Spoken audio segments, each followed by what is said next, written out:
Hi friends, மாயா சீனு சீரியலை பற்றி தான் நம்ம இந்த வீடியோக்குள்ளே பார்க்க போகிறோம். வாங்க நம்ம வீடியோக்குள்ளே போகலாம்.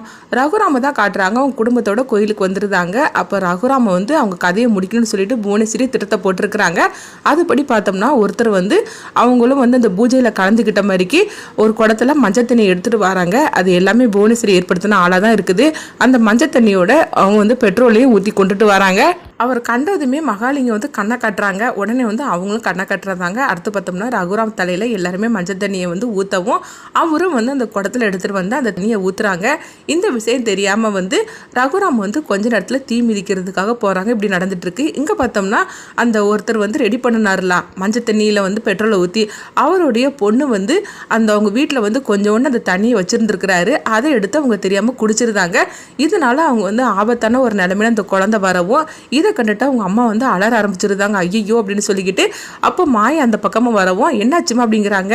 அம்மா என் பொண்ணு இந்த மாதிரி குடிச்சிட்டாமா அப்படிங்கவும் ஐயோ நீங்கள் உடனே வந்து பைக்கில் ஏறுங்கம்மா உங்களை கொண்டு ஹாஸ்பிட்டலில் விடுறேன்னு சொல்லிக்கிட்டு அந்த அம்மா வந்து கூட்டிகிட்டு வராங்க. அப்போ மாயா கேட்குறாங்க என்னாச்சுமா எதுக்காக இப்படி குடிச்சிட்டா அப்படின்னு சொல்லி கேட்கும்போது அப்போ அவங்க நடந்த எல்லா விஷயத்தையும் சொல்கிறாங்க. பணத்துக்கு ஆசைப்பட்டு என்னுடைய கணவர் இந்த மாதிரிக்கு பண்ணிட்டாருமா, யாருடைய கதையை முடிக்கிறதுக்காக இந்த மாதிரிக்கு பண்ணிட்டாரு, பணத்துக்கு ஆசைப்பட்டு இந்த மாதிரிக்கு பண்ணினார்ல, அதனால தான் அந்த ஆத்தா வந்து என் பொண்ணுக்கு இந்த மாதிரிக்கு ஒரு நிலைமை கொடுத்துட்டாமா அப்படிங்கவும் இதை கேட்டதுமே மாயாவுக்கு தெரிஞ்சிருது ரகுராம் பெரியப்பாவுக்கு தான் இந்த மாதிரிக்கு பண்ணுறாரு அப்படின்னு சொல்லிட்டு உடனே பார்த்தோம்னா மாயா தடுத்து நிறுத்தணும்னு சொல்லிக்கிட்டு அவங்க வந்து தனாவுக்கு ஃபோன் பண்ணுறாங்க. அப்போ தனா கேட்குறாங்க என்ன மாயா என்னாச்சு அப்படின்னு கேட்கும்போது இங்கே பாரு தனா, நான் சொல்கிறத மட்டும் கேட்டுக்கோ, ஆனால் பதட்டம் அடையாத, பெரியப்பாவுக்கு தலையில் இந்த மாதிரிக்கு அவங்க ஊற்றி இருக்கிறாங்க அப்படின்னு சொல்லாமல் இது கேட்டதுமே தனா அதிர்ச்சி அடைகிறாங்க. என்ன மாயா சொல்கிற அப்படிங்கும்போது ஆமாம் பெரியப்பா ஒன்றும் தீமிதியில் வந்து இறங்கலை அப்படிங்கும்போது இல்லை அவர் இறங்க போகிறாரு அப்படிங்கிறாங்க. சரி 2 குடத்துல மஞ்சள் தண்ணி எடுத்து அவர் தலையில் ஊற்ற சொல்லிடு அப்படின்னு சொல்லவும் உடனே தனா பார்த்தோம்னா அப்பா கொஞ்சம் நில்லுங்கப்பா அப்படிங்கிறாங்க. என்ன தானா என்னாச்சு அப்படிங்கும்போது அங்கே பாருங்க 2 பேரும் மஞ்சள் தண்ணி எடுத்துகிட்டு வந்திருக்கிறாங்க உங்களுக்கு ஊற்றுறதுக்காக அப்படின்னு தானா அப்படி சொல்லிடவும் உடனே வந்து ரகுராமா அப்படின்னு கேட்குறாங்க. அப்போ அந்த மஞ்சள் தண்ணி எடுத்து அவங்க ரகுராம் தலையில் ஊற்றவும் பெட்ரோல் வந்து அப்படியே வந்து போயிடுது. இதை பார்த்துட்டு புவனேஸ்வரி மகாலிங்கம் அந்த ஒருத்தர் ஏற்பாடு பண்ணினார்ல அவர் 3 பேருமே அதிர்ச்சி அடைகிறாங்க. ஐயோ நம்ம திட்டம் எல்லாம் இந்த மாதிரிக்கு பாழாகி போச்சு அப்படின்னு மகாலிங்கம் வந்து புவனேஸ்வரிட்ட சொல்லிட்டு இருக்கவும் இப்போ என்ன பண்ணுறதுக்குமா அப்படிங்கும்போது அதுதானே எனக்கு தெரியல, கடைசியில் இப்படி நடக்கும்னு சொல்லி நம்ம கொஞ்சம் கூட எதிர்பார்க்கல அப்படின்னு சொல்லிட்டு இருக்கும்போது ரகுராம் பார்த்தோம்னா அவங்க நல்லபடியாகவே வந்து அவங்க பூக்குழியில் இறங்கி அவங்க வந்து அந்த பரிகாரத்தை முடிச்சிருந்தாங்க. அடுத்து வந்து ரகுராம் குடும்பத்தில் அவ்வளோருமே சந்தோஷப்பட்டுட்டு இருக்கிறாங்க. அப்போ ஜானகி வந்து ஒரு வித பயத்தோடய தான் இருந்துட்டு இருக்காங்க. ஆனால் வந்து எல்லாம் நல்லபடியாக முடிஞ்சிருச்சுன்னு சொல்லிட்டு சந்தோஷப்பட்டுட்டு இருக்கும்போது அந்த இடத்துக்கு மாயா ஓடி வராங்க கோயிலுக்கு.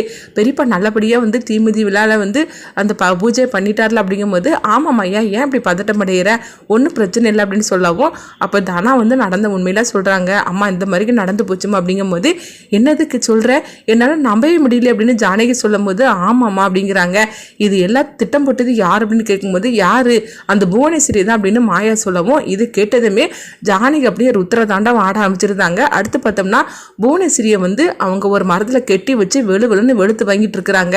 உனக்கு எவ்வளோ தைரியம் இருந்தால் கடைசியில் என் தாலிக்கே வந்து நீ வேட்டு வைக்கிறதுக்காக வந்திருப்ப, ஒன்று நம்மள நான் விட மாட்டேன் அப்படின்னு சொல்லிட்டு அவங்க ருத்ர தாண்டவத்தை பார்த்து மாயாவே பயப்பட ஆரம்பிச்சிருந்தாங்க. அடுத்து பார்த்தோம்னா மாயா வந்து ஜானகி தடுக்கிறாங்க.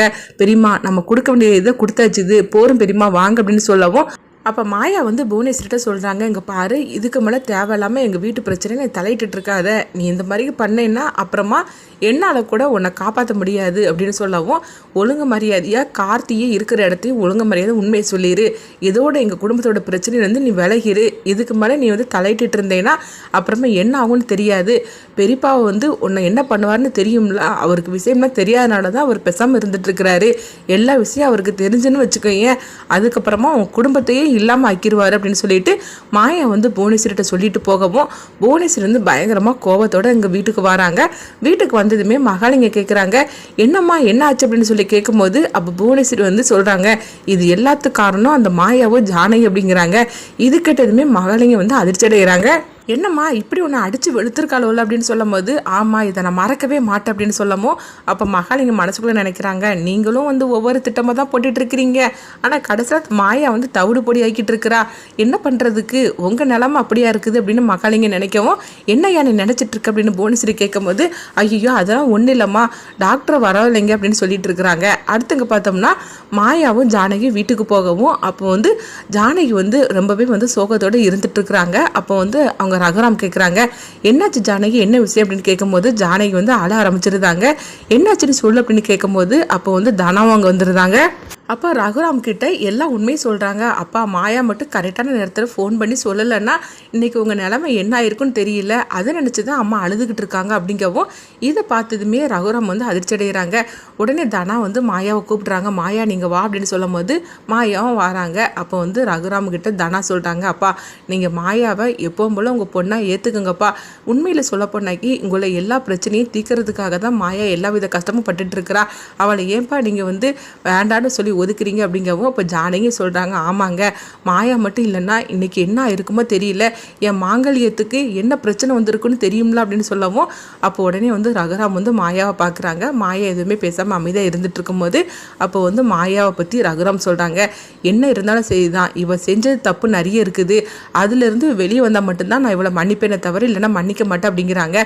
இது கிட்டதுமே தனா சொல்கிறாங்க, அப்பா உங்களுக்கு ஒரு நாள் இல்லைன்னா ஒரு நாள் புரிய வரும்பா, அப்போ கண்டிப்பாக வந்து நீங்கள் மாயாவை நீங்கள் ஏற்றுப்பீங்கப்பா மகளா அப்படின்னு சொல்லவும் அடுத்து மாயா வந்து சொல்லிட்டு இருக்கிறாங்க தனா கிட்ட, தனா நீ பெரியப்பாவை வற்புறுத்தாத, கண்டிப்பாக ஒரு நாள் அவர் என்னை பற்றி புரிஞ்சுப்பாரு, அது போகிறோம் அப்படின்னு சொல்லிட்டு மாயா அங்கேருந்து போகிறாங்க. அடுத்தவங்க பார்த்தோம்னா கதிரை தான் காட்டுறாங்க. கதிர் வந்து வேலைக்கு போயிட்டு நேராக வீட்டுக்கு வரவும் அப்போ வந்து தனா சொல்கிறாங்க, கதிர் எனக்காக நீ ஏன்டா இவ்வளோ தூரம் கஷ்டப்பட்டுட்டு இருக்கிற, நீ இப்படி கஷ்டப்படுறத பார்த்தா எனக்கு ரொம்பவே வந்து கஷ்டமாக இருக்குது, வேண்டாண்டா அந்த வேலைக்கு போகாது அப்படிங்கும்போது என்னம்மா தனா நீ இப்படிலாம் பேசிகிட்டு இருக்கிற, என் பொண்டாட்டிக்காக தானே நான் போகிறேன், இதில் எனக்கு எந்த வித பிரச்சனையும் கிடையாது, உண்மையை சொல்ல போனால் எனக்கு இந்த வேலை ரொம்பவே பிடிச்சிருக்கு தெரியுமா அப்படின்னு சொல்லவும் அப்போ உடனே வந்து கதிர் சொல்கிறாங்க, சரி நான் தூங்க போகிறேன், எனக்கு உடம்பெல்லாம் வலிக்குது அப்படின்னு சொல்லிட்டு அவங்க படுக்கிறதுக்காக கீழே போகும்போது அப்போ தனா வந்து தடுக்கிறாங்க, நீ வந்து மேலே கட்டில் பட்டுடா அப்படிங்கும்போது அதெல்லாம் ஒன்றும் வேண்டாம் தனான்னு சொல்லிக்கிட்டு அவங்க கீழே படுக்கிறாங்க.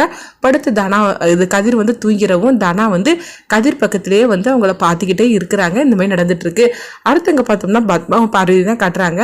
அப்போ சாரு சொல்லிட்டு இருக்கிறாங்க, என்ன பண்ணிட்டு இருக்கிறீங்க நீங்கள், எப்படியாவது இந்த மாயா வீட்டை விட்டு அனுப்பிவிடணும், சீனுவுக்கு என்னோட கல்யாணம் பண்ணி வைக்கணும்னு சொல்லிக்கிட்டு தானே இந்த வீட்டுக்கு கூட்டிகிட்டு வந்தீங்க, இந்த வீட்டுக்கு கூட்டிகிட்டு வந்து இத்தனை நாள் ஆச்சுது, நீங்கள் எந்த வித ஸ்டெப்பு எடுத்த மாதிரிக்கே தெரியலையே, நீங்கள் எதுக்காக எனக்கு கூப்பிட்டீங்க அப்படின்னு சொல்லி சாரு வந்து பத்மா கிட்டேயும் பார்வதிக்கிட்டையும் கோவத்தோடு பேசுகிறாங்க. அப்போ வந்து பத்மா சொல்கிறாங்க, நானும் என்னெல்லாமோ திட்டத்தை போட்டுட்டு தான் இருக்கிறேன், ஆனால் ஒன்றும் பண்ண முடியல அப்படிங்கும்போது அடுத்ததான் ஒரு திட்டத்தை போடுறாங்க. என்னன்னு சொல்லிட்டு நம்மளும் பார்க்கலாம்.